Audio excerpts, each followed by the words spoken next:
Good. Go twice.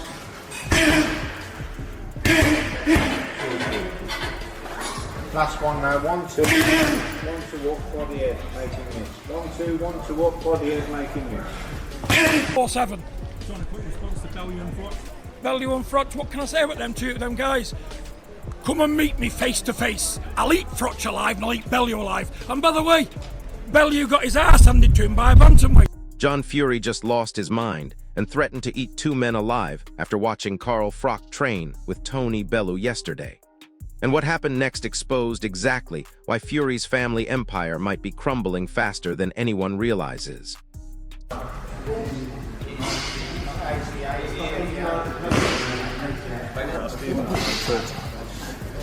Do you still hit the bag in that? I've got one in my gym at home and I hit it for half an hour sometimes. I just get sweating out. Better than running, I can't stand running. So I just hit the bag just like. Here's what went down. Froch was working the pads with Bellew, looking sharp as ever, when someone showed John Fury the footage. The man absolutely exploded. We're talking full ticking time bomb mode, screaming that he'll devour both Froch and Bellew, warning them not to underestimate his fury. But here's the kicker, this wasn't just random trash talk. Sources close to the Fury camp say John's been under massive pressure lately. His son Tyson's been distancing himself from the family drama, Tommy's career is stalling, and now here comes a Hall of Fame boxer who could expose the entire Fury mystique as nothing but hot air and marketing. The timing of this blow-up isn't coincidental. It's desperation disguised as aggression. You think he's not been punished or been held accountable for his ludicrous, ridiculous, thuggish actions? Because it's not good enough. We don't want to see that around professional boxing. We don't want that around our beautiful sport. But anyway, Big John Fury, you won't be headbutting Tony Bellew.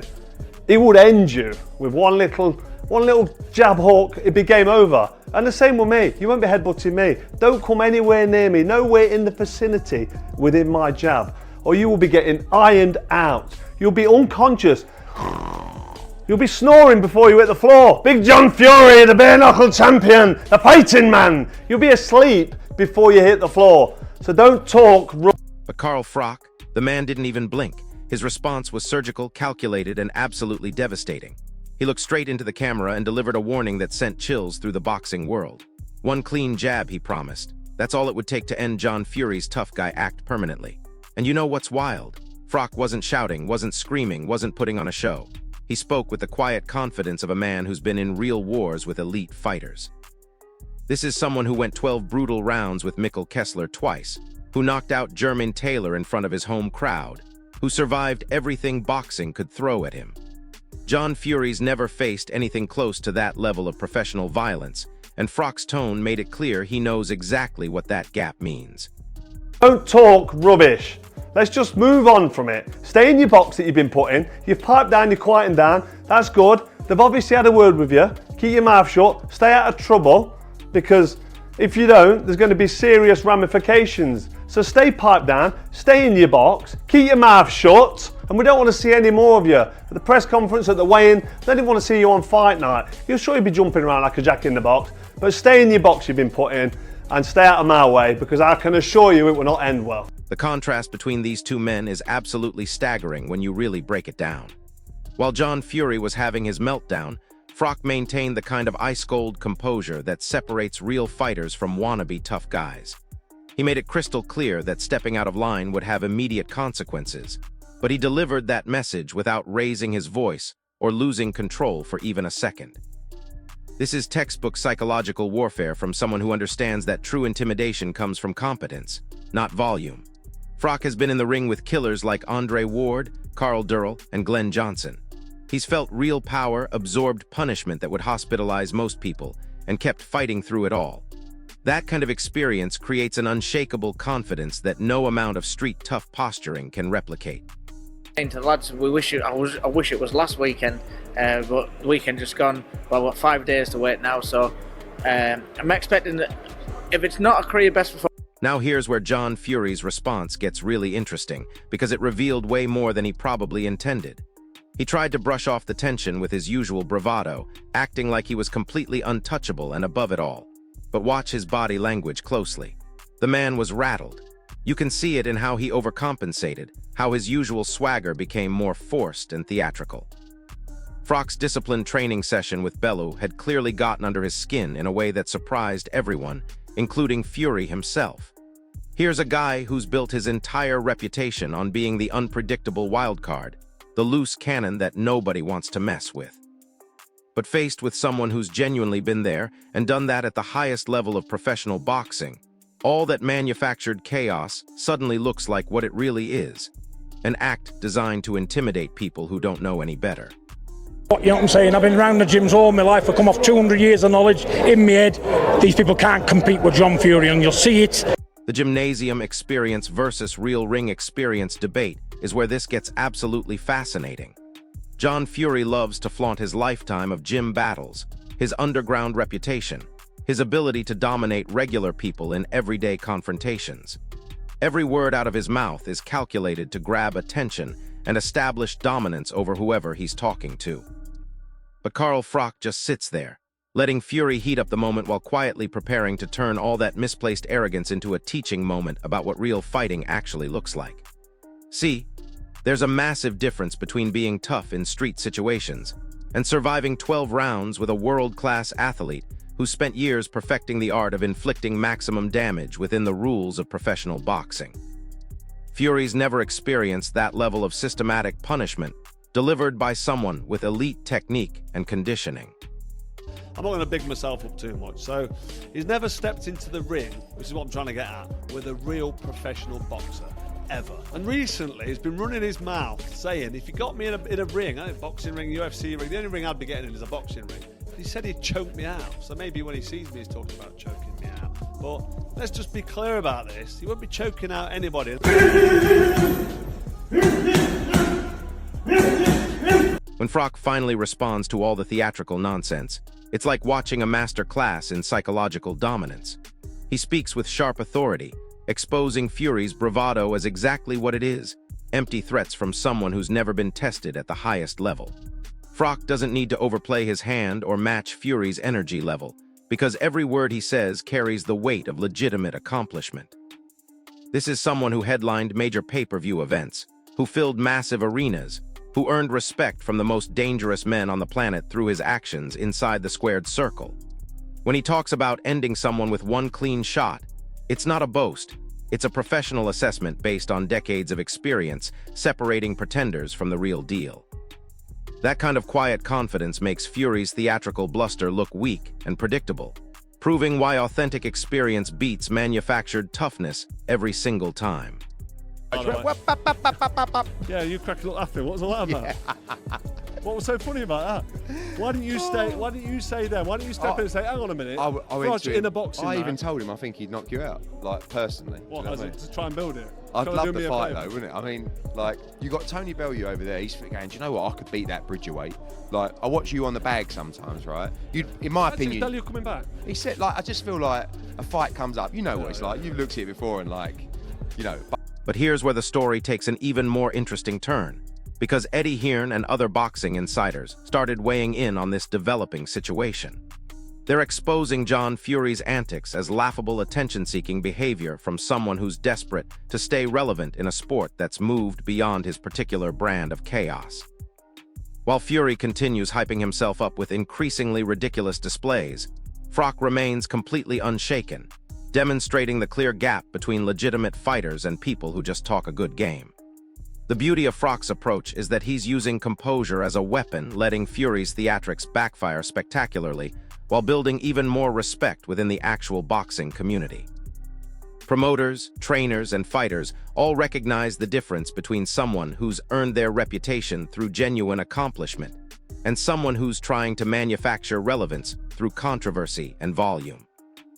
I watched Carl Froch getting knocked down by George Groves. He was gone. Carl Froch has an incredible will to win. The fights that he's had with the great champions.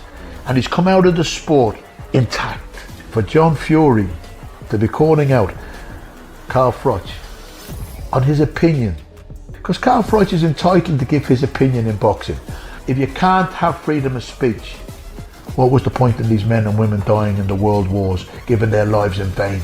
What do you think would actually happen if John Fury and Carl Froch, as he is, Carl Froch could stand there and say to John, I'll give you 2 free shots, John. Hit me with your right hand. Joe Egan's analysis absolutely nailed the core issue that everyone else was dancing around. Carl Froch's legitimate Hall of Fame legacy completely overshadows whatever reputation John Fury thinks he's built through decades of bullying and intimidation tactics. When you put a proven world champion next to someone whose biggest accomplishments involve winning arguments in parking lots, the contrast becomes almost comical. Fury's entire persona collapses under the weight of Froch's documented power, technique, and mental toughness, making it crystal clear that professional experience and elite-level skill will dominate empty threats and manufactured theatrics every single time. This isn't even a fair comparison when you really think about it. We're talking about someone who conquered the super middleweight division versus someone whose primary skill is making noise on social media. He went and tried to approach Carl Froch, screaming all these things at him. You know, the fighting man, you know, John Fury, 100-0 on the hard road, in spite of the fact he's been ironed out in the boxing ring plenty of times, including by non-punchers like Henry acted one day, and it's all there for the people to see. He was going in on... The visual of John Fury storming toward Carl Froch perfectly encapsulates everything wrong with his approach to this entire situation. All that typical aggression, all that manufactured intensity, and it's completely meaningless against someone who's faced genuine killers in professional combat. Froch has been in the ring with fighters who could take his head off with one mistake, who had the technical skill and physical tools to end his career in brutal fashion. Compared to that level of legitimate danger, Fury's chaotic energy looks desperate and amateurish. While Fury appears increasingly unhinged and desperate for any kind of attention, Froch's composure makes him seem completely untouchable, like he's operating on a different level entirely. This isn't about intimidation tactics or who can make the most noise. It's about genuine skill versus overhyped bravado, and that's a contest with only one possible outcome. Right, I mean, John Fury looked like he was trying to fight Carl Froch. Obviously, Carl has said a few things about John Fury over the last few months, and John Fury, being John Fury, went straight for him. I'm not quite sure what he was going to do if he got to him, but I guess that was the entertainment from the press conference. Multiple boxing experts started highlighting the fundamental problem with John Fury's entire approach to this confrontation. His antics might entertain casual fans who don't understand the sport, but anyone with real knowledge can see that Froch represents a completely different category of threat. The veteran boxer doesn't need to rise to Fury's noise level, because he understands something that Fury clearly doesn't. Legitimate accomplishment speaks louder than any amount of theatrical posturing. Froch lets Fury make himself look increasingly foolish, while demonstrating that skill, experience, and mental toughness will always outweigh empty aggression. When you've shared the ring with Andre Ward, when you've gone to war with Mikkel Kessler twice, when you've knocked out legitimate contenders in front of hostile crowds, dealing with someone like John Fury becomes almost trivially easy from a psychological standpoint. He hits harder than people expect, I think a lot of people, obviously, they pick up on his boxing and how good of a boxer he is, but he hits harder than people expect. David Carl insight cuts straight to the heart of why this matchup is so fascinating from a technical perspective. Froch isn't just a polished boxer with good fundamentals. He's a genuine puncher with the kind of timing and accuracy that creates nightmare scenarios for anyone trying to rely on bravado instead of skill. John Fury can bark all he wants, can put on whatever show makes him feel tough, but he's never faced a force like this in his entire life. Froch's combination of professional conditioning, elite-level timing, and genuinely dangerous power makes him the kind of opponent that exposes every weakness in someone's game plan. Fury's theatrical approach works great against regular people who get intimidated by loud voices and aggressive posturing, but it becomes a massive liability against someone who's built his entire career on staying calm under extreme pressure and capitalizing on his opponent's mistakes. Having a go at the Furies probably over his time on his channel, maybe, I'm guessing, and John didn't like that and wants to have a fight with him, something like that. It was something like that. I don't think he was still necessarily turning down a fight. What I do know is that John Fury and Carl Froch on the cobbles will be fun. I think Adam Smith's observation about the psychological dynamics reveals why Carl Froch has been so effective throughout this entire build-up. He doesn't need to shout, doesn't need to engage in increasingly ridiculous stunts. doesn't need to prove anything to anyone, because his reputation speaks for itself at a volume that drowns out all the manufactured controversy. While John Fury makes scene after scene, desperately trying to stay relevant and maintain his tough guy image, Froch stays sharp and focused on what actually matters, being ready to perform when it counts. The tension might be entertaining for casual observers, but Froch's poise proves he thrives in these exact pressure situations, turning any chaos or drama into strategic advantage. This is someone who's headlined major events, who's dealt with hostile crowds and elite opponents, who knows how to channel external pressure into peak performance when the lights are brightest. Froch. Share Froch on fine, because I'm quite sure Carl's going to rip the life out of John after today. I think John did a job. John did a job and got the excitement going. Got people talking. That's exactly what he did. Johnny Nelson's breakdown perfectly captures the fundamental difference between these two men and what they represent. John Fury excels at creating hype, generating headlines, manufacturing drama that gets people talking and creates social media buzz. That's his role in the boxing ecosystem, and he's genuinely good at it. But Carl Froch delivers substance when it matters most, backing up every word with documented performance against elite competition.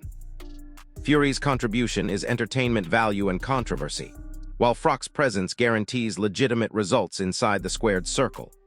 The veteran's experience, precision, and ruthless professional mindset make him a completely different category of threat, proving that noise and theatrics are absolutely no match for Hall of Fame-level skill, combined with the mental toughness to execute under pressure.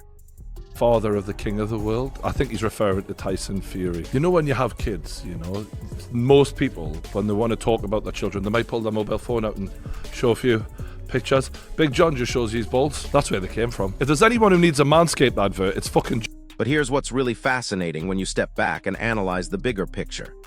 John Fury's behavior is looking more clownish than intimidating with each passing day, and I think that's completely intentional from a business perspective. Carl Froch, in contrast, maintains his focus and professionalism, ignoring the theatrical nonsense and keeping his attention on what actually matters, being ready to perform. In my opinion, Fury's increasingly ridiculous antics expose his fundamental insecurity about this entire situation. He's relying on shock value and manufactured controversy because he knows that skill alone won't carry him against someone with Froch's background and accomplishments. Froch doesn't need to prove anything through social media stunts or parking lot confrontations. His history, his record, and his documented power speak louder than any amount of theatrical posturing ever could. John Fury was doing that and goading Carl Froch. And I know John Fury doesn't like Carl Froch. Carl Froch mentions him, although I haven't really watched much of Carl Froch's videos lately. But Carl Froch, I know, has mentioned John Fury in the past. He's had a go with John Fury.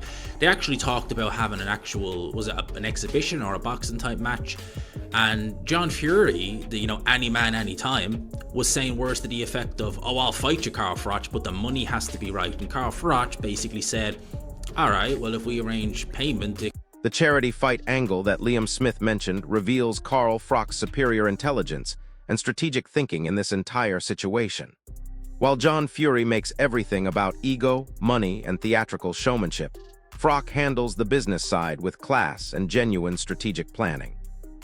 Turning this potential confrontation into a charity event shows Froch's composure and control, making him appear calm and completely in command of the situation while Fury looks increasingly desperate for attention.